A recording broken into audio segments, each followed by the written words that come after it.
அறியாதிருந்தாயுன் பிறவிப் பயனே இரவாதிருக்க நீ எழுநரனே.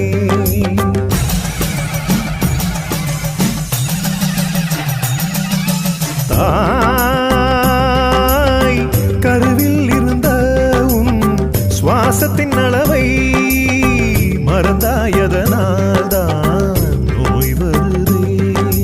இடகளை பெண்களை சுழுமோனி ரகசியம் அடி முதல் முடிவரை வாசியின் அற்புதம் மனமது மோனத்தில் நிலை பெறும் பரசுகம் மனிதனை கடவுளாய் மாற்றிடும் பெரும் தவம் வாழும்